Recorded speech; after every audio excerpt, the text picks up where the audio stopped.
Hello दोस्तों, welcome to toppers village. दोस्तों आज से हम स्टार्ट करेंगे चैप्टर नंबर 13 क्लास 11 मैथमेटिक्स का लिमिट्स एंड डेरिवेटिव्स। तो आज हम लिमिट मतलब जो एक्सरसाइज 13.1 है ना, उसकी थ्योरी देखेंगे। लिमिट्स क्या होती है, उसमें कैसे कैसे क्वेश्चंस को सोल्व करते हैं, इनडिटरमिनेट फॉर्म क्या क्या होती है। फिर उसके बाद में अगले वीडियोज़ में हम एक्सरसाइज 13.1, उसके बाद में डेरिवेटिव्स की थ्योरी और उसके बाद में उसकी एक्सरसाइज देखेंगे। ठीक है, तो इसमें ना कई बच्चों को डाउट रहता है कि पहली बात तो यही समझ में नहीं आता कि लिमिट आखिरकार है क्या। तो मैं आपको जो पहला एग्जाम्पल बताऊंगा ना, उसी से आपको सब कुछ क्लियर हो जाएगा कि लिमिट आखिरकार क्या चीज़ है, क्या भलाई है। तो और इसके अंदर कई सारी चीज़ें, जैसे क्वेश्चन आए तब उसको कैसे डील करना है, अलग अलग टाइप के क्वेश्चंस कैसे डील करने हैं, है ना, और लिमिट में कैसे कैसे उनको सोल्व करते हैं, वो सारी चीज़ें बताऊँगा। तो प्लीज़ आप इस वीडियो को पूरा ज़रूर देखना। और इसकी जो पीडीएफ है ना, इस क्लास नोट्स की जो पीडीएफ, वो आपको मिल जाएगी toppersvillage.com। उसकी जो लिंक है ना, वो आपको डिस्क्रिप्शन में मिल जाएगी toppersvillage.com। तो बस अभी स्टार्ट करते हैं लिमिट्स।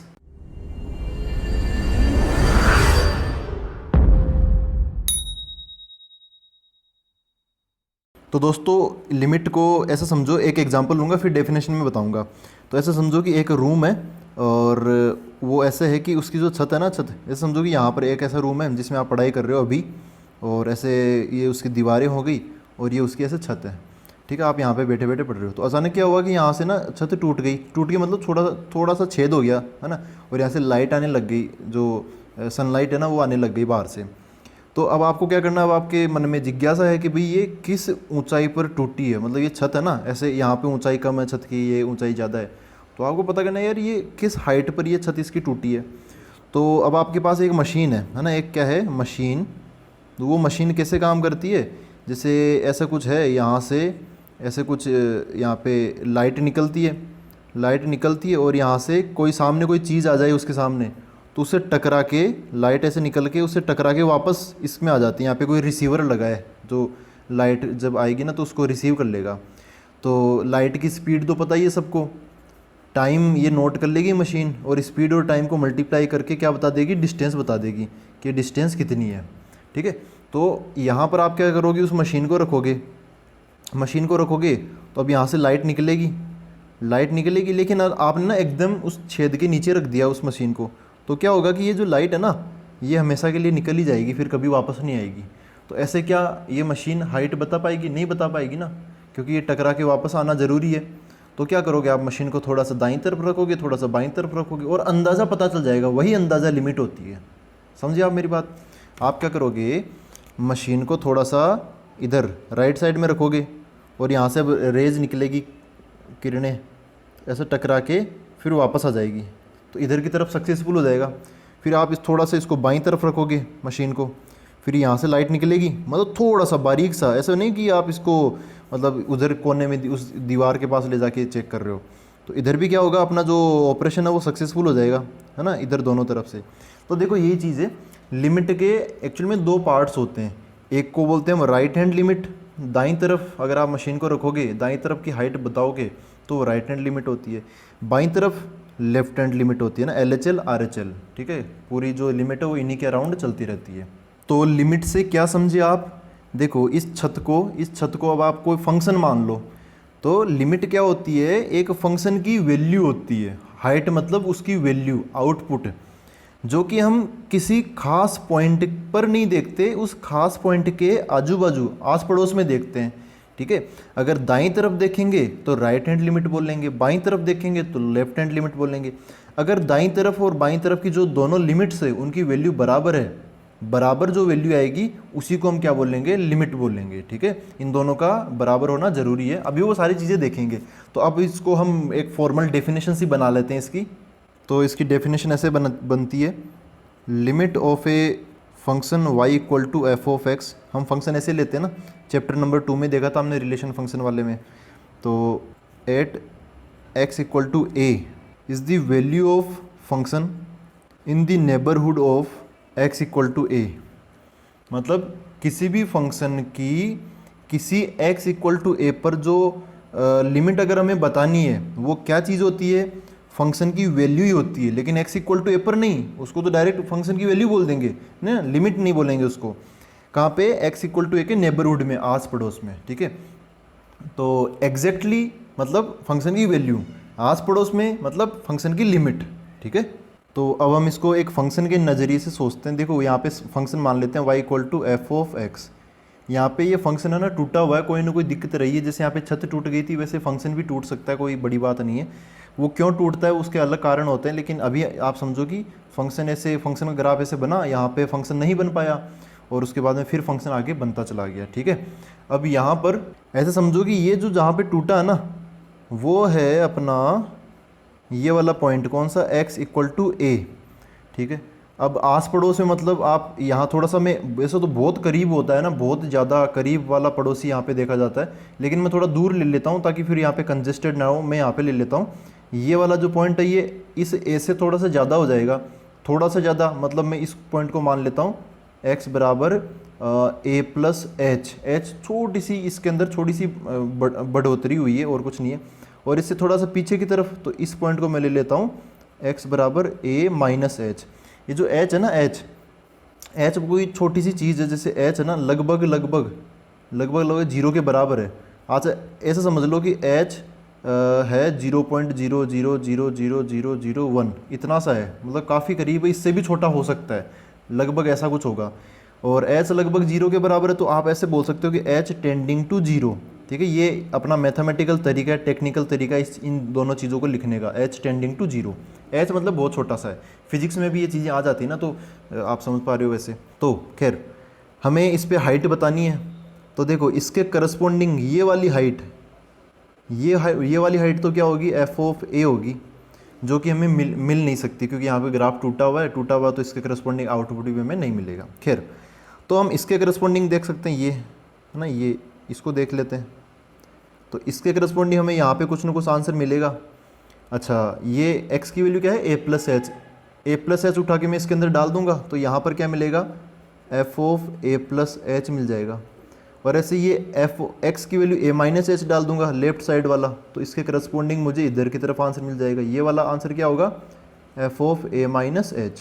तो जब हमने दाईं तरफ वाला जो ये पॉइंट उठा के इसमें डाला, तो दाईं तरफ वाला डाला, इसको मतलब इसको हम क्या बोलेंगे, आर एच एल, मतलब राइट हैंड लिमिट। अभी फुल फॉर्म इसकी लिखूंगा। इसके लेफ्ट साइड वाला कोई इनपुट आपने इसमें डाला और जो आंसर मिला, तो उस आंसर को क्या बोलेंगे हम, लेफ्ट हैंड लिमिट। थोड़ा और इलोबरेट करके समझते हैं, क्योंकि हमेशा LHL RHL ये आपको क्वेश्चन में नहीं मिलेगा, कुछ और चीज़ें भी मतलब मिलती है जिनका मतलब यही निकलता है। तो सबसे पहले राइट हैंड लिमिट देखते हैं, इसका फुल फॉर्म क्या है, राइट हैंड लिमिट।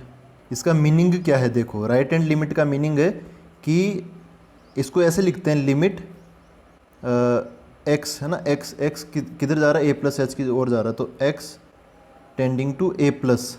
ये जो a प्लस एच a से थोड़ा सा ज़्यादा है, इसको हम शॉर्ट फॉर्म में a प्लस भी बोल देते हैं। मतलब ये लिखने का तरीका है, इसको आप ऐसे मत समझना कि a की पावर प्लस 1 है।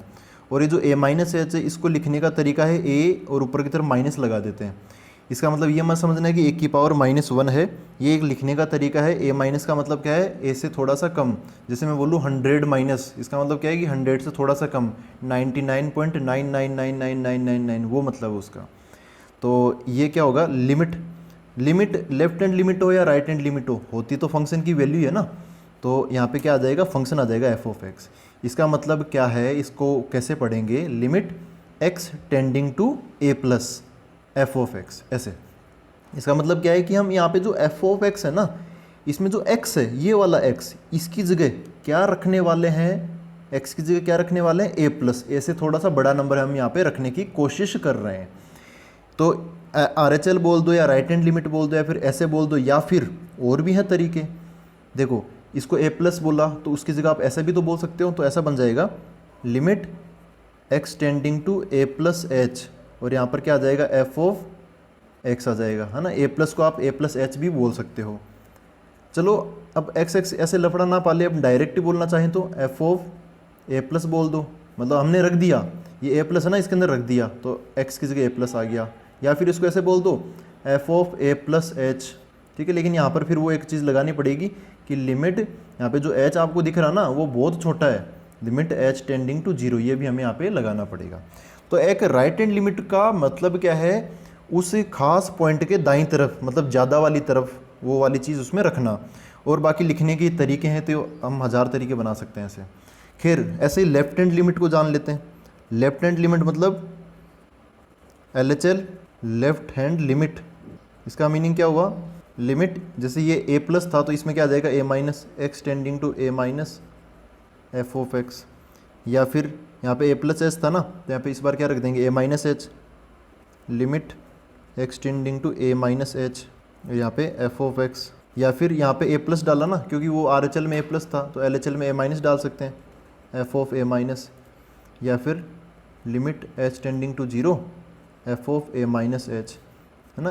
एफ के अंदर हम ए से थोड़ा सा छोटा नंबर, थोड़ा सा छोटा मतलब एच, जब भी थोड़े से छोटे की बात हो ना तो, या फिर जब भी थोड़े से की बात हो आपको थोड़ा सा जोड़ना है या थोड़ा सा घटाना है तो आप एच को ले आना, और ये डिफाइन जरूर कर देना कि जो एच है वो थोड़ा सा ही है ना, कोई बहुत मोटा सा नहीं है। ऐसा नहीं कि आप एक्स बराबर 2 पर वैल्यू लगा रहे हो और एच को लेके आगे एच की वैल्यू है 100, ऐसा नहीं चलेगा। एच की जो वैल्यू है वो बहुत छोटी होनी चाहिए, 0.0000 जितना भी है वो, ऐसे हाँ, ऑलमोस्ट 0 मतलब बहुत छोटी सी वैल्यू। तो ये तो हमने left hand limit right hand limit ऐसे अलग अलग देखी ना। अब हम फाइनली लिमिट को समराइज कर लेते हैं, मतलब लिमिट क्या होती है, एक अकेली लिमिट का क्या मतलब है, क्या right hand limit left hand limit दो बार निकालना पड़ेगा क्या, तो वो समझते हैं इसमें। तो ऐसे समझो लिमिट ऑफ ए फंक्शन, ये कोई पॉइंट है important point, limit of a function at x equal to a, इसका लिखने का तरीका क्या है, इसका लिखने का तरीका ये है limit x tending to a f of x, इसका लिखने का तरीका ये होना अपना चाहिए। तो लिमिट वगैरह अगर हम पॉसिबल है, लिमिट एक होता है लिमिट एग्जिस्ट करती कि नहीं करती है ना, वो मैं चीज़ यहाँ पे डाल रहा हूँ। तो लेफ्ट हैंड लिमिट का मतलब क्या है, इसके अंदर सॉरी इस ओनली लिमिट का मतलब क्या है, लेफ्ट हैंड लिमिट और राइट हैंड लिमिट दोनों। जैसे यहाँ पर है राइट हैंड लिमिट में ये आया x tending to a plus, left hand limit में आया एक्सटेंडिंग टू ए माइनस, लेकिन कभी ना तो ए प्लस लिखा हो ना ए माइनस लिखा हो। इसका मीनिंग क्या है, इसका मीनिंग दोनों है, मतलब limit x tending to a plus या फिर limit x tending to a minus, यहाँ पे एफ ऑफ एक्स और यहाँ पर एफ ऑफ एक्स, ठीक है। इसका मीनिंग ये भी निकाला जा सकता है और इसका मीनिंग ये भी निकाला जा सकता है, ठीक है। दोनों ही यहाँ पर बनेंगे। और अगर ये दोनों की दोनों बराबर हो जाएंगे, मतलब लेफ्ट हैंड लिमिट ये सॉरी ये कौन सी है, राइट हैंड लिमिट और लेफ्ट हैंड लिमिट अगर दोनों बराबर हो जाएंगे तो मतलब मैं यहाँ पे लिख देता हूँ if L H L equal to R H L then limit exists, तब उसका मतलब क्या है कि लिमिट एग्जिस्ट कर रही है। जैसे ए पर अगर राइट हैंड लिमिट और लेफ्ट हैंड लिमिट दोनों बराबर हो गई ना, इसका मतलब क्या है कि लिमिट एग्जिस्ट कर रही है, मतलब ये एग्जिस्ट कर रही है, इसके अंदर ही ये दोनों चीज़ें होती हैं। इसी के दो पार्ट होते हैं, लिमिट बताना मतलब right hand limit left hand limit बताना। अगर दोनों बराबर है तो लिमिट एग्जिस्ट करेगी। अगर जैसे इसकी वैल्यू 5 आई, इसकी वैल्यू 5 आई, तो इसकी वैल्यू क्या हो जाएगी, 5 हो जाएगी। लेकिन इसकी वैल्यू 7 आई, इसकी वैल्यू 2 आई, तब इसकी वैल्यू एग्जिस्ट नहीं करेगी, क्योंकि ये क्या लेगा, 7 लेगा या 5 लेगा, पता नहीं कौन सी लेगा। तो ये दोनों अगर बराबर है तभी ये इसका मतलब वजूद संभव है, बाकी तो फिर एग्जिस्ट नहीं करेगी अगर ये दोनों बराबर नहीं है तो वो भी लिख देता हूँ मैं इफ़। अच्छा यहाँ पर एक और चीज़ है, ये जो है ना left hand limit right hand limit बराबर होना, ये फाइनाइट होना ज़रूरी है। पता चले ये भी इन्फिनिट ये भी इन्फिनिट तो फिर कुछ मतलब ही नहीं निकलेगा। तो अगर left hand limit is not equal to right hand limit है then limit does not exist, ठीक है। ये 2-3 पॉइंट जो है वो काम के हैं। तो ऐसा समझो, जैसे ग्राफ से मैं बताता हूँ आपको ना, ग्राफ से तो एक ग्राफ समझो कि ऐसा ग्राफ है ऐसा, और एक ग्राफ ऐसा है, ठीक है ऐसा। तो अब देखो यहाँ पर ये पॉइंटर, यहाँ पर भी वही पॉइंट अपना, ये x इक्वल टू ए समझ लो, ये x इक्वल टू बी समझ लो। तो इसमें लेफ्ट हैंड लिमिट क्या आएगा, लेफ्ट हैंड लिमिट यहाँ कहीं पर मिलेगा और राइट हैंड लिमिट ये भी हमें यहीं कहीं पर मिलेगा। ऐसा है कि एक ये पॉइंट की कमी है, एक पॉइंट की कमी। अगर यहाँ पर मैं पॉइंट डाल दूँ ना तो ग्राफ क्या हो जाएगा, कॉन्टीन्यूस हो जाएगा, लगातार बन जाएगा। लेकिन क्या यहाँ पर इन दोनों के बीच में पॉइंट की कमी है, नहीं, यहाँ तो बहुत सारी कमी है, बहुत खाई है, पूरी खाई भरनी पड़ेगी हमें।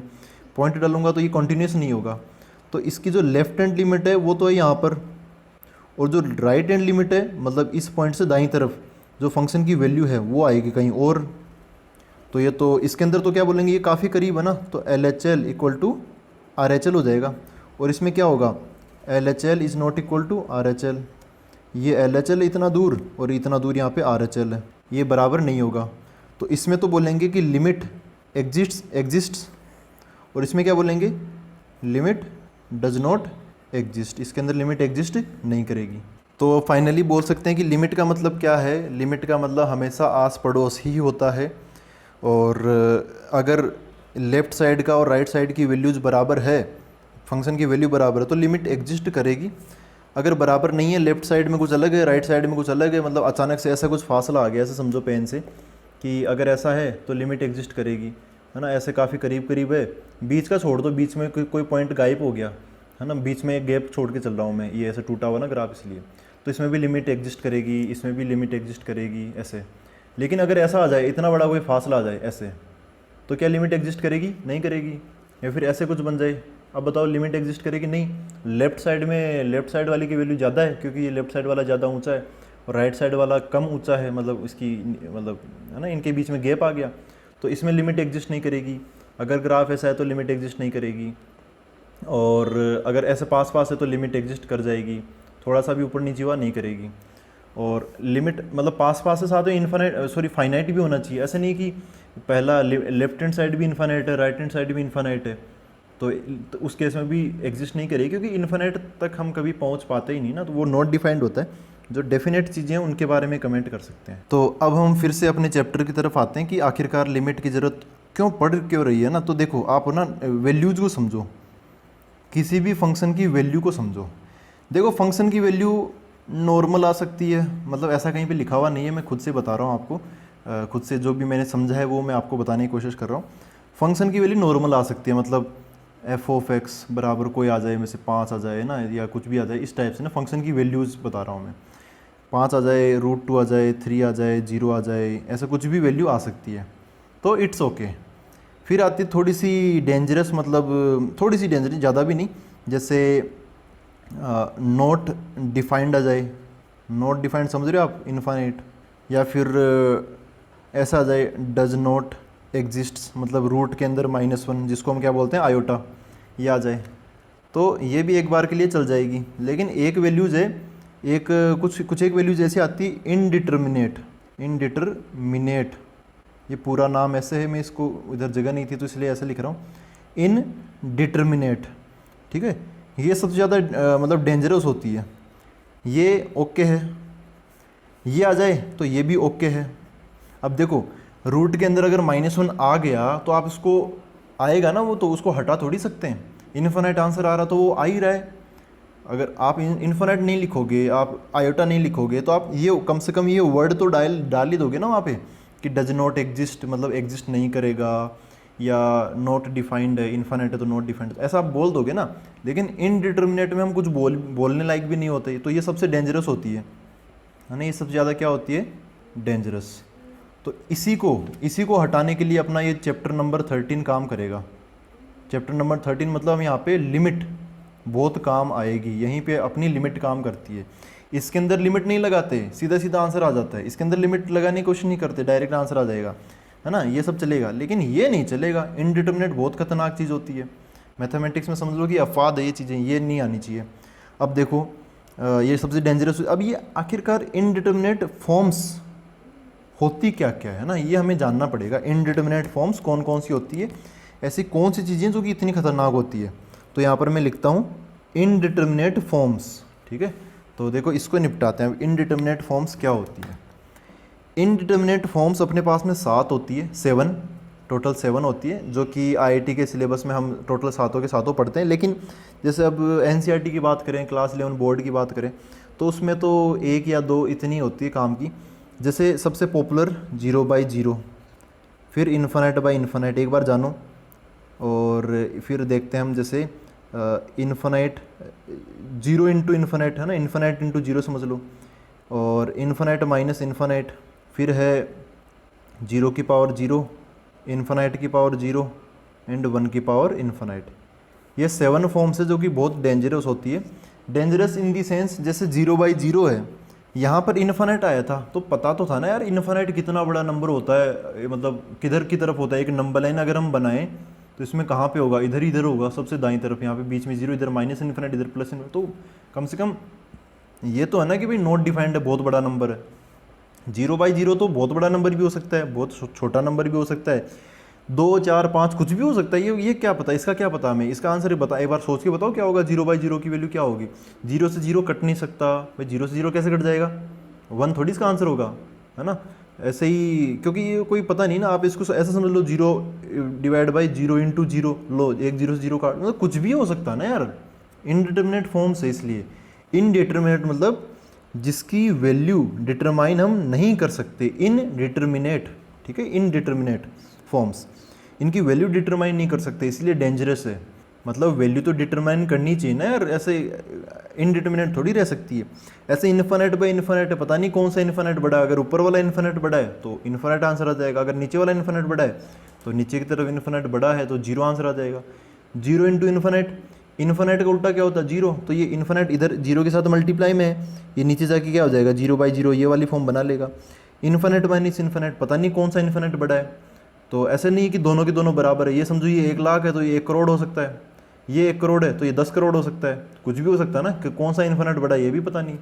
0 की पावर 0, अब कोई लोग बोलो कि भाई बेस 0 है तो आंसर 0 आना चाहिए, कोई बोलेगा पावर 0 है तो आंसर 1 आना चाहिए, अब 0 आएगा 1 आएगा, कौन सा आएगा, कन्फ्यूजन।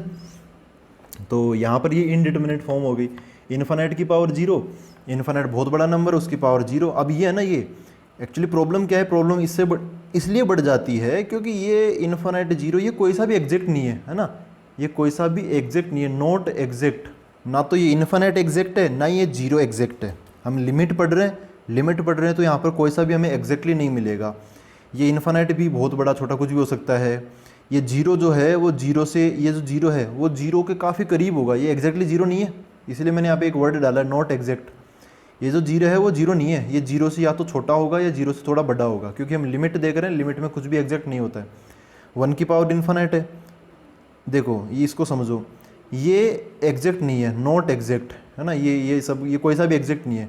अगर ऐसा आए एग्जैक्ट 1 की पावर इन्फिनिट तो इसका आंसर 1 हो जाएगा, क्योंकि इसमें तो आप अपना वो कॉमन सेंस लगा ही दोगे कि एग्जैक्ट 1 है तो 1 की पावर तो कुछ भी लगाओ आंसर क्या आएगा 1 ही आएगा।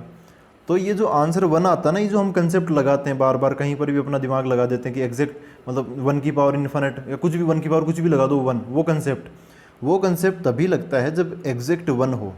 लेकिन अगर ये एग्जैक्ट 1 नहीं है, थोड़ा सा भी दाएँ बाएँ हुआ, ये इनडिटर्मिनेट फॉर्म में आ जाएगा। इसलिए ये 7 फॉर्म्स हैं यहाँ पे टोटल, ठीक है, तो इसमें कोई कन्फ्यूजन नहीं होना चाहिए। यहाँ पे जो 1 है वो एग्जैक्ट 1 नहीं है, 1 से थोड़ा सा ज़्यादा होगा तो ये 1 की पावर इन्फिनिट बन जाएगा, 1 से थोड़ा कम होगा तो 1 की पावर इन्फिनिट 0 बन जाएगा। तो एग्जैक्टली कुछ है नहीं, तो ये सब कुछ इनडिटर्मिनेट फॉर्म में आ गया। तो कभी भी क्वेश्चन में अगर ये फॉर्म्स बनती है तो यहाँ पे मैं कुछ उपाय भी बताऊँगा जिससे आप इन फॉर्म्स को हटा सकते हो।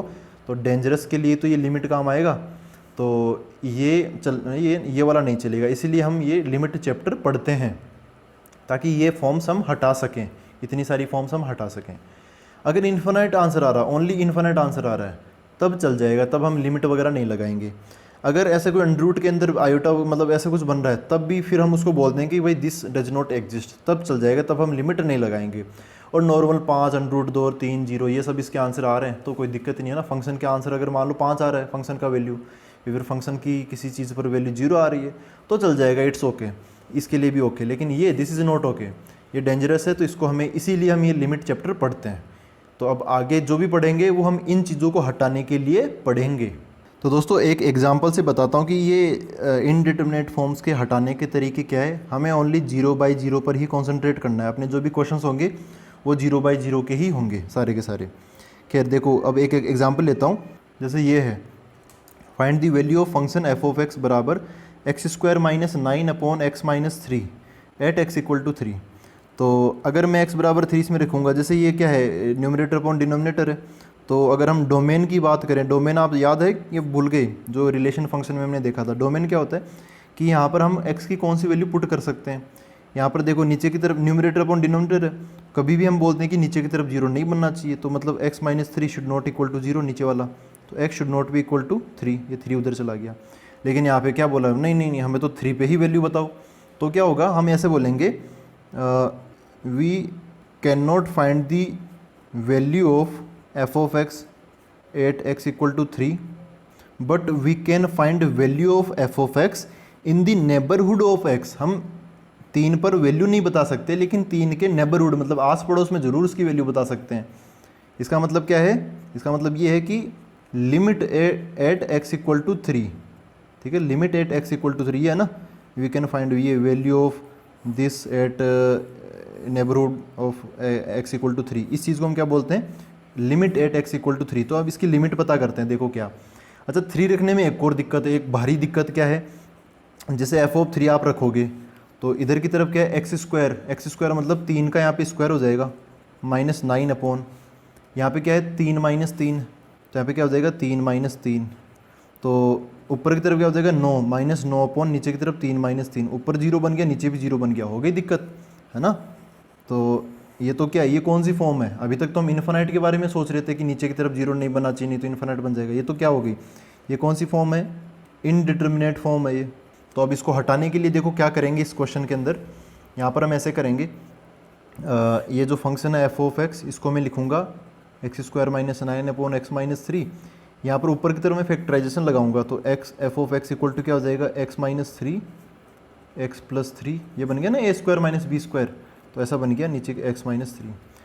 अगर मैं x = 3 इसके अंदर रखता हूँ तो क्या होगा, x = 3 की वजह से ये 3 - 3 ये 0 बनेगा, ये 3 ये 0 बनेगा। ऊपर जो 0 आ रहा है उसका कारण क्या है, ये इसकी जड़ है, और नीचे की तरफ 0 आ रहा है उसका कारण क्या है, ये। तो ऊपर की जड़ और नीचे की जड़ अगर मैं काट दूं तो वो जो मुसीबत की जड़ है वो मिट जाएगी, क्या बचेगा यहाँ पे f of x equal to x plus 3 बचेगा, ठीक है। लेकिन कायदा तो ये कहता है कि हम एक्स की वैल्यू 3 पुट इसमें नहीं कर सकते, लेकिन हम आसपास की वैल्यू तो पुट कर सकते हैं ना। तो मैं बोलूँगा limit x tending to 3 f of x, इसका मतलब क्या है, limit x tending to 3 f of x की वैल्यू क्या, x² - 9 अपॉन x - 3, यहाँ पे कट कर ही दिया मैंने, तो इसकी वैल्यू क्या बन गई, x + 3 बन गई। तो मैं ऐसे बोलूँगा लिमिट एक्सटेंडिंग टू 3, यहाँ पे कट के क्या बन जाएगा, x + 3 बन जाएगा। तो लिमिट लगने के बाद में एक सारी काटापीटी करूँगा, क्या देखो यहाँ पर x की वैल्यू 3 डालने के लिए उतारू थे हम, तो यहाँ पे नहीं डाल सकते थे, ये 0/0 फॉर्म बन रही थी।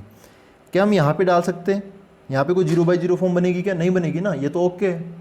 तो हम यहाँ पर x की वैल्यू 3 इसके अंदर डाल देंगे ना, तो क्या मिल जाएगा हमें 3 + 3 कितना मिल गया, 6 मिल गया। ये जो लिमिट है ये left hand limit right hand limit कोई सी भी हो सकती है। जैसे आप यहाँ पे अगर राइट हैंड लिमिट डालोगे RHL डालोगे तो यहाँ पर x की जगह 3 से थोड़ा सा ज़्यादा मतलब 3+ डालोगे तो ये क्या बन जाएगा 3 + 3, तो 3 से थोड़ा सा ज़्यादा और 3 जुड़ के क्या मिल जाएगा 6 से थोड़ा सा ज़्यादा मिल जाएगा हमें।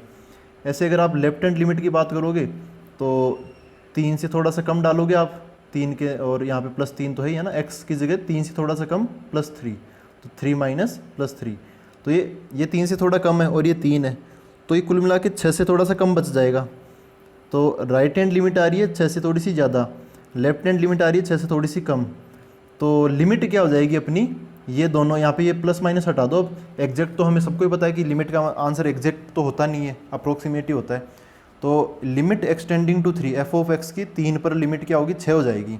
इसका मतलब ये नहीं है कि ये एग्जैक्टली 6 है, ये क्या है अप्रोक्सीमेटली 6 है, ये अप्रोक्सीमेटली 6। तो यहाँ पर हमने ये इनडिटर्मिनेट फॉर्म हटाने का कौन सा तरीका लगाया, देखो यहाँ पर क्या किया हमने, जो जड़ थी जिसकी वजह से हमें परेशानी हो रही थी, जो मुसीबत की जड़ थी ना, वही हमने काट दी। तो ये कैसे काटी हमने, इस ऊपर वाले के फैक्टराइजेशन किए ना, तो ये क्या है, ये मेथड है बाय फैक्टराइजेशन। जब हम लिमिट सोल्व करते हैं तो ये मेथड का नाम आता है फैक्टराइजेशन, से हम लिमिट सोल्व कर सकते हैं। तो ये एक मेथड है, और भी मेथड होती है, वो भी अब हम डिस्कस करेंगे। तो दोस्तों आगे बढ़ने से पहले एक बार अलजेब्रा और लिमिट्स देख लेते हैं। कुछ नहीं, कोई छोटी सी चीज़ है यार, जैसे दो फंक्शन है और ब्रैकेट के अंदर है लेकिन लिमिट बाहर लगी हुई है, तब क्या होगा कि ये लिमिट इस पर भी लग जाएगी, इस पर भी, मतलब x की वैल्यू a को टेंड कर रही है, x टेंडिंग टू a है ना, तो इसका मतलब क्या है कि x की जगह हम बस a रखने वाले हैं, या फिर a के आस पड़ोस की चीज़ें रखेंगे। और किस में रखेंगे, एफ ऑफ एक्स और जी ऑफ एक्स दोनों यहाँ पर, तो दोनों में ही x की वैल्यू समझो कि 2 से थोड़ी सी ज़्यादा 2+ रखनी है, तो 2+ जिस टाइम हम इसमें रखेंगे ना, उसी टाइम 2+ इसके अंदर भी रखेंगे, एक साथ साइमल्टेनियसली दोनों में होगा। तो यहाँ पर ये क्या बन जाएगा, limit x tending to a, f of x के साथ भी इसका इफेक्ट आ जाएगा, बीच में प्लस माइनस तो वो तो चेंज होगा नहीं, और जी ऑफ एक्स पर भी उसका इफेक्ट पड़ेगा, x tending to a g of x. मतलब जहाँ कहीं पर भी x छुपा हुआ है वहाँ पर x टेंडिंग टू a लग जाएगा। तो ये सारी मैं कंप्लीट खुद से ही फिल कर लेता हूँ एक बार फटाफट। तो दोस्तों ये मैंने पूरा फिल कर लिया है। यहाँ पर जैसे मल्टीप्लाई में है दो फंक्शन, बाहर लिमिट है, तो लिमिट पहले फंक्शन पर भी लग जाएगी, मल्टीप्लाई बाय लिमिट दूसरे फंक्शन पर भी लग जाएगी।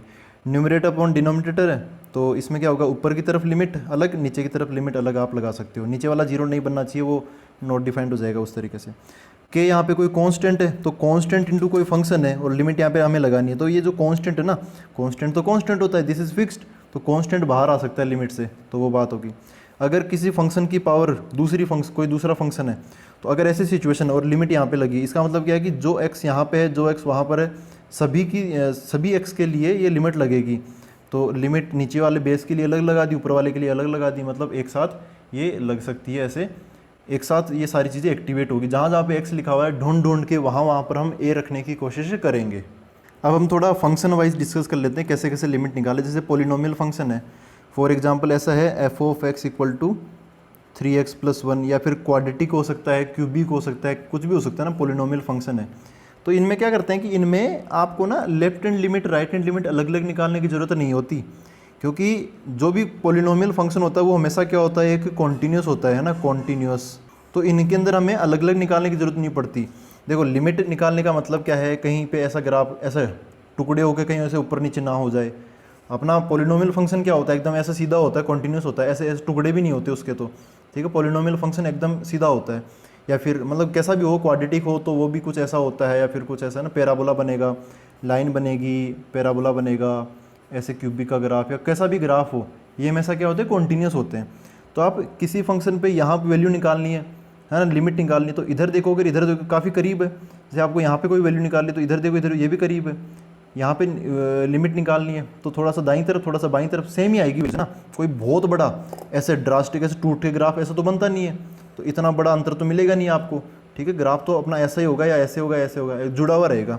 तो इनके अंदर ऐसा आ जाएगा, एक मैं वो नियम, एक रूल लिख देता हूँ, do not calculate limits differently. मतलब LHL आप अलग निकाल रहे हो, RHL अलग निकाल रहे हो, ये निकालने की ज़रूरत आपको नहीं है। तो इसमें ऐसा है, for limit directly put the value of x, direct put कर दो। जैसे ये है, फॉर एग्जांपल ये है अपने पास में f ऑफ x कितना है, 3x प्लस 1 है। आपको बताना है लिमिट की, बताओ लिमिट कहाँ पे, बताओ limit at x equal to 3, x equal to 2 ले लो, चलो ना, x इक्वल टू 2 ले लिया मैंने। यहाँ पे इसकी लिमिट बताओ क्या होगी, ये बताओ। तो हम क्या करेंगे, लिखने को तो ऐसे लिखेंगे, लिमिट 2 पर लिमिट बतानी है तो x टेंडिंग टू 2 है ना, 2 पर लिमिट x के आसपास, x tending to 2, x not exactly 2 ऐसे। तो f ऑफ x मतलब ऐसे बन जाएगा, लिमिट x टेंडिंग टू 2, ये f ऑफ x ये लिख लेता हूँ मैं 3x प्लस 1। अब आप क्या कर दो, यहाँ पे क्या बोला, for limit directly put the value of x, इसके अंदर डायरेक्टली पुट कर दो, क्या बन जाएगा ये 2 इंटू, सॉरी ये 3 बाहर है, x की जगह 2 रख देंगे, प्लस 1 मिल जाएगा, इक्वल टू ये 2 3 जा 6 प्लस 1 क्या हो गया, 7 मिल गया। अब इसमें आप कन्फ्यूज हो जाओगे, यार ऐसा डायरेक्टली कैसे कर दिया। तो देखो आप अलग अलग करोगे ना, सेम आंसर आपको मिलेगा। जैसे अगर आप इसका LHL निकालो तो क्या होगा, आप यहाँ पे 2 माइनस रखोगे, यहाँ पे 2 माइनस आएगा, यहाँ पे 2 से थोड़ा सा कम, 3 वाले नंबर जब 2 से थोड़े कम वाले नंबर से मल्टीप्लाई होगा तो 3 इंटू 2 6, तो 6 से हमें कम मिलेगा। 6 से कम वाला नंबर 6 माइनस, जब उसमें 1 जुड़ेगा तो 7 माइनस मिलेगा, तो मिला तो 7 के आसपास ही ना। ऐसे राइट हैंड लिमिट 7 से थोड़ा सा ज़्यादा, लेफ्ट हैंड लिमिट 7 से थोड़ा सा कम। तो लिमिट का मतलब तो हम वैसे ही समझते हैं बाई डिफ़ॉल्ट आसपास, तो 7 के आसपास हमें आंसर मिलेगा। तो अब वो आसपास हटाओ, 7 ही हम यहाँ पे लिख देते हैं। ठीक है, वैसे ये जो 7 है वो एग्जैक्टली 7 नहीं है, 7 से थोड़ा सा कम होगा। अगर हम लेफ्ट हैंड लिमिट निकालेंगे तो, राइट हैंड लिमिट निकालेंगे तो 7 से थोड़ा सा ज़्यादा होगा। तो लिमिट है तो डायरेक्टली हम ये से समझ लेंगे कि इसको 7 ही रखेंगे, क्योंकि लिमिट का मतलब बाई डिफ़ॉल्ट वो आसपास ही है, तो हम यहाँ पे ओनली 7 ही यहाँ पे लिखेंगे। तो ऐसे करते हैं पॉलिनोमियल फंक्शन, सबसे आसान, डायरेक्ट पुट कर दो, है ना। इसको अभी लास्ट में समराइज़ भी कर लेंगे। अब अगली चीज़ आती है limit for rational function. Rational function क्या होते हैं, ऊपर की तरफ कोई पॉलिनोमियल, नीचे की तरफ कोई पॉलिनोमियल, ऐसे फॉर एग्जांपल जैसे 2x plus 3 upon x minus 1, या फिर x square plus 3x plus 5 upon नीचे की तरफ x क्यूब माइनस 9, है ना। इस टाइप के फंक्शन जो होते हैं वो क्या होते हैं, रेशनल फंक्शंस। इनके लिए कैसे अप्रोच कर लगाते हैं, तो इनमें देखो इनमें भी कब, जब ये 0/0 फॉर्म बन जाए। 0/0 को हटाने के लिए तो करेंगे सारे काम। तो पहला तरीका तो हम जान चुके हैं, अभी पहला जो एग्जाम्पल किया था ना, कौन सा, ये रहा। देखो ध्यान से, ये ऊपर की तरफ कोई फंक्शन था, नीचे की तरफ कोई फंक्शन, तो 0/0 फॉर्म है ना, हमने क्या किया, फैक्टराइजेशन लगा दिया। तो फैक्टराइजेशन एक तरीका होता है लगाने का, क्वेश्चंस को सोल्व करने का। तो इसका पहला तरीका तो क्या है, बाय फैक्टराइजेशन। इसका दूसरा तरीका क्या है, by standard form. Standard form क्या होती है वो लिख देता हूँ, limit x tending to a x raised to power n minus a raised to power n upon x minus a। इसका आंसर होता है n इंटू ए की पावर n माइनस 1। इस फॉर्म से अगर आप वो पिछला वाला क्वेश्चन एग्जाम्पल जो हमने किया था उससे सोल्व करोगे ना, तो सेम आंसर आएगा। क्या होता है देखो, ये स्टैंडर्ड फॉर्म है, इसका डेरिवेशन अभी मैं आपको बताऊंगा थोड़ी देर में। तो जैसे limit x tending to a, x एक की तरफ बढ़ रहा है, रखोगे a तो क्या होगा, एक की पावर n माइनस ए की पावर n, ऊपर जीरो बन गया, नीचे a माइनस है, नीचे की तरफ जीरो बन गया, तो ये 0/0 फॉर्म बन रही है। इसका आंसर होता है n इंटू ए की पावर n माइनस 1। इसका प्रूफ देखो कैसे करते हैं। इसका प्रूफ भी वैसे फैक्टराइजेशन से ही निकलता है, लेकिन एक बार मैं बता देता हूँ फटाफट इसका। देखो भाई ऐसे है, लिमिट, ये इसका जो LHS है वो मैंने लिख लिया, limit x tending to a x की पावर n माइनस ए की power n upon x minus a. ये ऊपर वाला ना, ऊपर वाले को, इसको क्या करो आप, फैक्टराइज करो। इसको क्या कर लेते हैं, फैक्टराइज कर लेते हैं। वैसे ये फैक्टराइज अब आपका जाना माना नहीं होगा, लेकिन ये होता है कि ऐसा कुछ होता है, जैसे a square minus b square तो सब जानते हैं, लेकिन ए का क्यूब माइनस बी का क्यूब ये भी सब जानते हैं, लेकिन एक की पावर n माइनस बी की पावर n ये तो बहुत कम लोगों को पता होगा। खैर यहाँ पर अब जान लेना क्या होता है इसका फॉर्मूला, ये होता है limit x tending to a, यहाँ पर x माइनस ए अलग हो जाएगा, जैसे a square minus b square में a माइनस बी अलग हो जाता है, और बचेगा क्या, a प्लस बी। इधर क्या बचेगा, ऐसा बचता है x की पावर n माइनस 1, एक एक पावर कम हो जाएगी इनमें से, और फिर इनका कॉम्बिनेशन भी आएगा, जैसे x की पावर और कम करो, x की पावर n माइनस 2 और एक की पावर बढ़ा दो, a की पावर 1, इधर a की पावर 0 था, फिर x की पावर और कम करो n माइनस 3 और एक की पावर बढ़ा दो, a का स्क्वायर। ऐसे करते करते लास्ट में क्या हो जाएगा, x तो हो जाएगा पूरा खत्म, x की पावर 0 बचेगी, और a की पावर फुल लग जाएगी कितनी, n माइनस 1। नीचे की तरफ क्या है, x माइनस ए। फैक्टराइज करके यही काम करते हैं, जो जो अपनी मुसीबत की जड़ होती है ना उसको कम काट देते हैं। तो ऐसा बच गया। अब ये क्या है, अब अगर मैं यहाँ पे a रखता तो ये 0/0 फॉर्म बनती है ना। अगर मैं ये कट गया, मुसीबत की जड़ कट गई, जो 0 बन रहा था ऊपर और जो 0 बन रहा था नीचे वो कट गया, अब ये बच रहा। तो इसमें कोई दिक्कत है क्या रखने में, x की वैल्यू, ये कह रहा है कि x की वैल्यू a डालो, a x tending to a, x a होना चाह रहा है। तो जब तक ये लोग थे तब तक तो हो नहीं पा रहा था, क्योंकि ऊपर 0 नीचे 0 इनडिटर्मिनेट फॉर्म है। लेकिन अब ये कट गए, अब क्या x की वैल्यू a रखने से कोई हमें रोकेगा, कोई नहीं रोकेगा। आप क्या करो, x के a डाल दो, ये क्या बन जाएगा, a की पावर n माइनस 1 प्लस ये क्या बन जाएगा, a की पावर n माइनस 2 इंटू ए की पावर 1 प्लस ये a की पावर n माइनस 3 इंटू ए का स्क्वायर। ऐसे करते करते ये क्या बन जाएगा, a की पावर 0 इंटू ए की पावर n माइनस 1। आप ध्यान से देखो, ये है a की पावर n माइनस 1, ये क्या है, ये भी है a की पावर n माइनस 1, क्योंकि n माइनस 2 और 1 ये मिलकर ये बन जाएगा। ये क्या है, ये भी है a की पावर n माइनस 1, क्योंकि n माइनस 3 और 2 मिलकर क्या बन जाएंगे, n माइनस 1 बना लेंगे, पावर्स जुड़ जाएगी इनकी। और लास्ट में ये 0 का तो कोई मतलब है नहीं, ये बच जाएगा a की पावर n माइनस 1। ये a की पावर n माइनस 1 कितने सारे हैं, तो देखो कोई लिंक बनाओ, जैसे यहाँ पर x की पावर n माइनस 1 था, यहाँ पे a की पावर 0 थी, a की पावर 0, a की पावर 1, a की पावर 2, लास्ट में a की पावर n माइनस 1। तो a की पावर 1 से लेके a की पावर n माइनस 1, ये तो हो गए n माइनस 1 टर्म्स। एक टर्म ये स्टार्टिंग वाली, तो टोटल n टर्म्स हो गई। ये कितनी बार लिखा हमने, टोटल n टाइम्स। तो सब मिलकर क्या बना लेंगे, ये n इंटू ए की पावर n माइनस 1 बना लेंगे। तो इस टाइप से इसका आंसर ये आता है। डायरेक्टली अप्लाई कैसे करना है, इसका एग्जाम्पल वो पिछला वाला था ना, वो मैं बता देता हूँ। जैसे क्या है, वो क्वेश्चन था limit x tending to 3 x square minus 9 upon x minus 3। तो अब इसका आंसर क्या आता है, देखो इसका आंसर क्या आता है, इसका आंसर ये आता है। यहाँ पर वो चीज़ें पहचानो, a यहाँ पे आंसर क्या आएगा, ये आएगा n इंटू ए की पावर n माइनस 1। n मतलब क्या, n मतलब होता है ये पावर क्या चल रही है। अपने वाले क्वेश्चन में क्या पावर चल रही है, स्क्वायर। ये क्या है, ये 3 का स्क्वायर, तो n की जगह क्या आ जाएगा, स्क्वायर है तो 2 आ जाएगा ना पावर, तो यहाँ पे 2 आ जाएगा इंटू a क्या है, देखो यहाँ के limit x tending to a, या फिर यहाँ पे क्या लिखा हुआ है, a लिखा हुआ है, या फिर नीचे की तरफ ये क्या लिखा हुआ है, a लिखा हुआ है। तो यहाँ पे नीचे की तरफ क्या लिखा हुआ है, 3 लिखा हुआ है, तो a की जगह क्या डाल दूंगा मैं, 3 डाल दूंगा। तो 3 पावर n माइनस 1, तो मतलब 2 माइनस 1। आंसर कितना आ गया, 2 इंटू 3 की पावर 1, तो 2 3 जा 6 हो गया, 6 आंसर है। अब देखो हमने जो क्वेश्चन किया था, कहाँ पे किया, हाँ ये इसको हमने फैक्टराइजेशन से किया था, तो उसका आंसर कितना आया था, 6 आया था, है ना, वो लिमिट तो अलग है, लेकिन इसका आंसर कितना है, 6 आया। और इस तरीके से स्टैंडर्ड फॉर्म से भी इसका आंसर कितना है, 6 आया। ठीक है, तो आप स्टैंडर्ड फॉर्म भी लगा सकते हो ऐसे न्यूमरेटर अपॉन डिनोमिनेटर वाले क्वेश्चंस में। तो ये समझ में आया कि जो रेशनल फंक्शंस होते हैं ना, रेशनल, उनमें हम बाई फैक्टराइजेशन सोल्व कर सकते हैं या फिर बाई स्टैंडर्ड फॉर्म सोल्व कर सकते हैं, अगर ऐसे न्यूमरेटर अपॉन डिनोमिनेटर आए तो। अगर कोई पॉलिनोमियल फंक्शन आसान सा ऐसा कुछ, तब तो डायरेक्ट ही कर लेना, डायरेक्टली उसके अंदर पुट कर देना, बस खत्म, कोई सोचने की ज़रूरत नहीं है। देखो दोस्तों, नेक्स्ट थ्योरम आती है एक सैंडविच थ्योरम। सैंडविच मतलब आप समझ रहे हो, बर्गर सैंडविच होता है ना, वो वही वाला सैंडविच है, ये कोई दूसरी चीज़ नहीं है। तो सैंडविच थ्योरम में देखो क्या होता है, ऐसा है कि सैंडविच में देखो होता क्या है, एक ऊपर की तरफ वो ब्रेड होता है, एक नीचे की तरफ ब्रेड, और बीच में जो भी मसाला वसाला ऐसे होता है। तो ऐसा यहाँ पर होगा, ऊपर की तरफ एक फंक्शन होगा, समझो कि एच ऑफ एक्स, नीचे की तरफ एक फंक्शन होगा जी ऑफ एक्स, और बीच में भी एक फंक्शन होगा एफ ऑफ एक्स।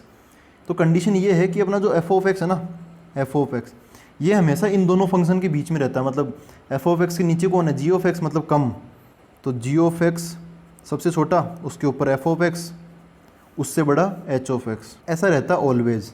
ठीक है, तो ऐसा एफ ऑफ एक्स का क्या बन गया, सैंडविच बन गया जी ऑफ एक्स और एच ऑफ एक्स के बीच में, है ना। एफ ऑफ एक्स की वैल्यू हमेशा जी ऑफ एक्स से बराबर या उससे ज़्यादा होगी, और एफ ऑफ एक्स की वैल्यू एच ऑफ एक्स से कम या उसके बराबर होगी। एफ ऑफ एक्स कभी भी जी ऑफ एक्स के नीचे नहीं जाएगा, और जो एफ ऑफ एक्स वो एच ऑफ एक्स के कभी ऊपर नहीं जाएगा, मतलब एफ ऑफ एक्स इन दोनों के बीच में हमेशा रहेगा। अब देखो, अगर मैं यहाँ पे ऐसे कुछ लगाऊँ, यहाँ पे लिमिट लगा दूँ, अब जैसे मान लो कि ये बहुत मुश्किल है, ये निकालना बहुत मुश्किल है, लेकिन ये दोनों निकालना आसान है।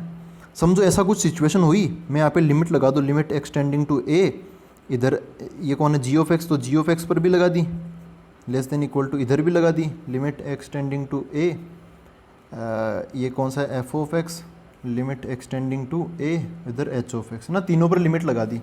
इसकी वैल्यू आ गई एल, इसकी वैल्यू आ गई एल, है ना, इसकी लिमिट की वैल्यू एल आ गई, इसकी लिमिट की वैल्यू एल आ गई, क्योंकि ये काफ़ी आसान है सोल्व करने में, इजी, और ये भी क्या है, इजी, इसलिए इनकी वैल्यू हमें पहले पता चल गई।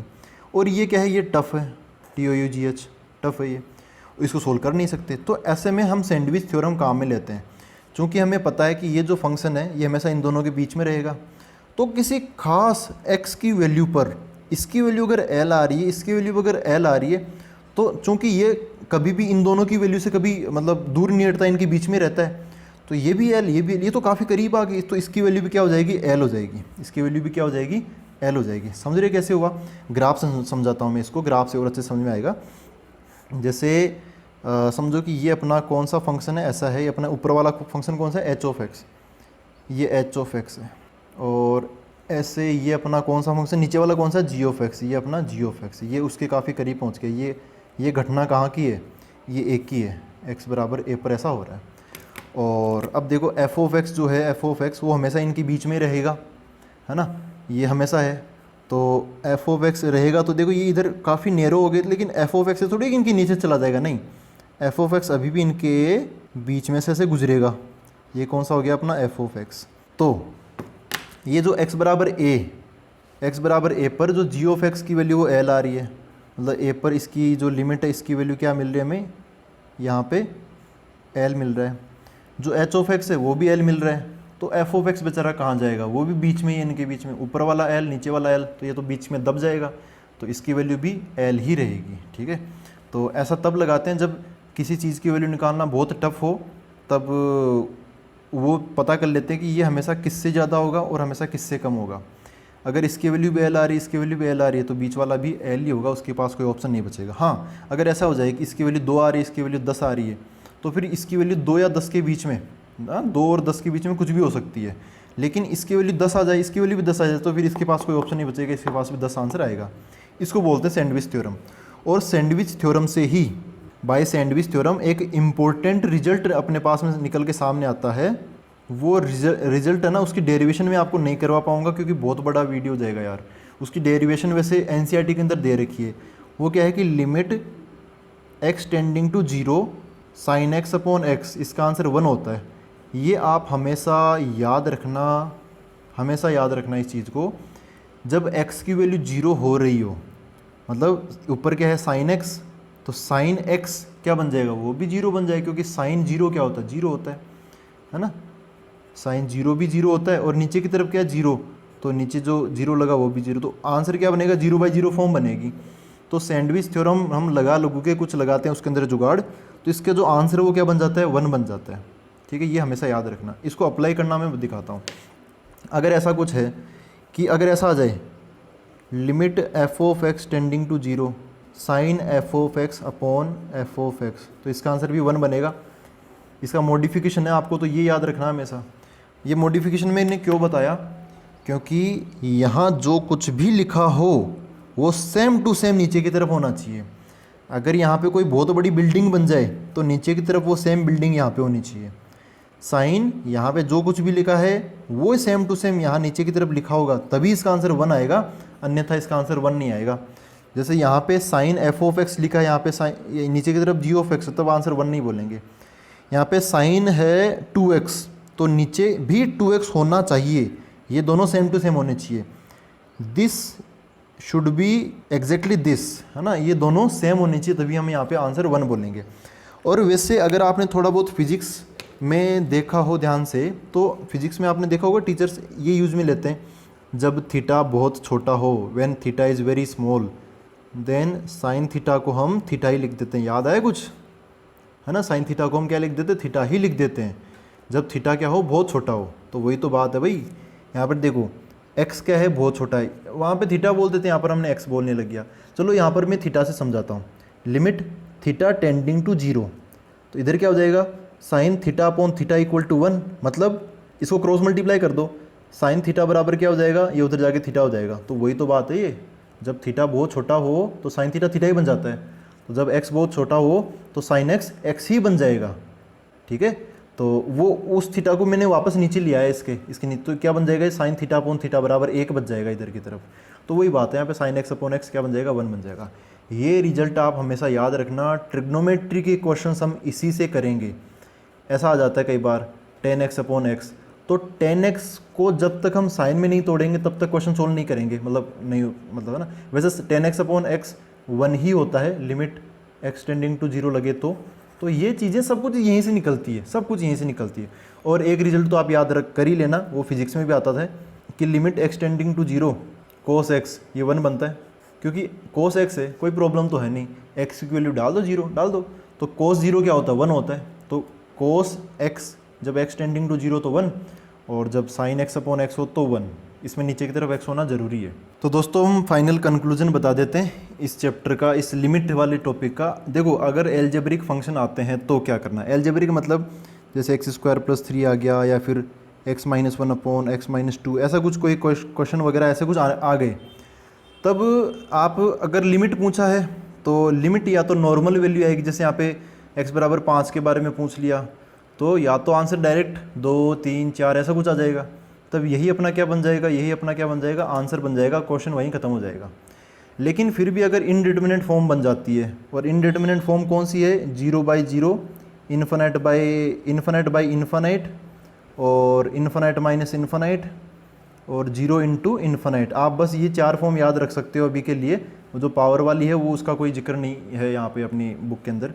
तो अगर कोई इनडिटरमिनेट फॉर्म बन जाती है तो आप बाई फैक्टराइजेशन सोल्व कर सकते हो, फैक्टर जिसकी वजह से भी 0 बन रहा वो काट दो फैक्टराइज करके, या फिर स्टैंडर्ड फॉर्म लगा सकते हो। स्टैंडर्ड फॉर्म क्या है, limit x tending to a x की पावर n माइनस a की power n upon x minus a बराबर n × a की पावर n-1, ये इसका आंसर आप ये बोल सकते हो।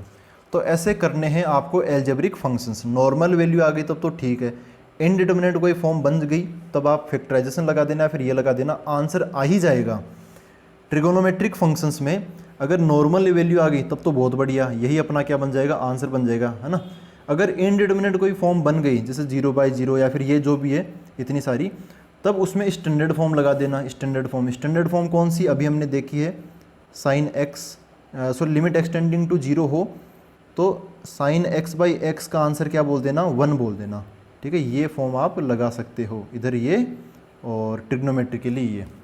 फिर तीसरी टाइप के क्वेश्चंस आते हैं piecewise function. Piecewise function कैसे होते हैं, ट्रिग्नोमेट्री तो जान रहे हो ना, sine x cos x tan x ये सब आएंगे उसके अंदर, x वगैरह भी आ सकता है लेकिन साइन cos tan वो हमें देखने को जरूर मिलेंगे। पीस वाइज फंक्शन ऐसे होते हैं जैसे f of x बराबर x + 3 और यहाँ पे x - 1 ये कब जब x greater than equal to 5 हो, ये कब जब x लेस देन 5 हो। अब जैसे इसके अंदर मैं बोलूँ कि लिमिट x टेंडिंग टू 5 बताओ, है ना, f ऑफ x, तो क्या करेंगे भाई, 5 पे कैसे वैल्यू मैं निकाल सकता हूँ, 5 से ज़्यादा फंक्शन इसके अकॉर्डिंग चलेगा, 5 से कम फंक्शन x लेस देन 5 है ना, तो 5 से कम फंक्शन इसके अकॉर्डिंग चलेगा। तो फिर मैं यहाँ से 5 से कम, जैसे मेरे को निकालना है LHL मतलब f ऑफ 5 माइनस, और अगर मैं RHL निकालूंगा तो क्या आएगा f ऑफ 5 प्लस, ऐसे करूँगा। तो 5 माइनस x की जगह में 5 से थोड़ा सा कम रखूँगा, तो 5 से थोड़ा सा कम तो इसके अंडर में आएगा LHL, है ना, और 5 से थोड़ा ज़्यादा 5 प्लस, तो 5 प्लस इसके अंडर में आएगा, यहाँ से RHL मेरे को मिलेगा। तो ऐसे पीस वाइज फंक्शन में हम LHL RHL अलग अलग निकालते हैं, फिर देखते हैं कि अगर बराबर है फाइनाइट नंबर के बराबर तब तो लिमिट एग्जिस्ट करेगी और वही अपना आंसर बन जाएगा, और अगर LHL RHL बराबर नहीं है तब लिमिट एग्जिस्ट नहीं करेगी, लिमिट डज नॉट एग्जिस्ट। ठीक है, तो उस केस में फिर आंसर कोई बोलने का कोई सेंस बनता नहीं है। तो यहाँ पर देखो क्या होगा, f ऑफ 5 माइनस, तो 5 माइनस मतलब इसके अकॉर्डिंग चलूँगा, ये ही कह रहा है कि 5 से कम इसके अकॉर्डिंग फॉलो करो, तो यहाँ पे क्या रखूँगा, 5 रख दूँगा। 5 माइनस, तो यहाँ पर क्या रखूँगा, 5 माइनस -1, तो 5 में से 1 कम होगा तो क्या आंसर आएगा, 4 आंसर आ जाएगा। 5 प्लस, तो 5 से थोड़ा ज़्यादा इसके अंडर चलेगा, तो ये क्या होगा 5 + 3, है ना, 5 ही डाल दूंगा इसके अंदर, 5 + 3, तो क्या मिल जाएगा मेरे को, 5 + 3 8 मिल जाएगा। ये दोनों बराबर नहीं है, बराबर नहीं है तो इसमें इस क्वेश्चन में लिमिट एग्जिस्ट नहीं करेगी। ठीक है, अच्छा हाँ, ये नॉर्मल वैल्यू कैसे, जो भी लिमिट का क्वेश्चन हो वो एक बार के लिए आप डायरेक्ट पुट कर दिया करो। डायरेक्ट पुट क्या करो, अगर सब कुछ नॉर्मल आ गया तब तो दिक्कत ही नहीं है, वो डायरेक्ट पुट करने वाला ही अपना लिमिट का आंसर बन जाएगा। अगर नहीं हुआ तो फिर मैंने यहाँ पे ऐसा सारा बता रखा है। तो दोस्तों आज बहुत सारे चीज़ें देख ली हमने, अब मिलते हैं अगले वीडियो के अंदर, क्वेश्चंस देखेंगे तो और क्लियर हमें आइडिया पता चलेगा। तो मिलते हैं हम आगे, थैंक यू वेरी मच।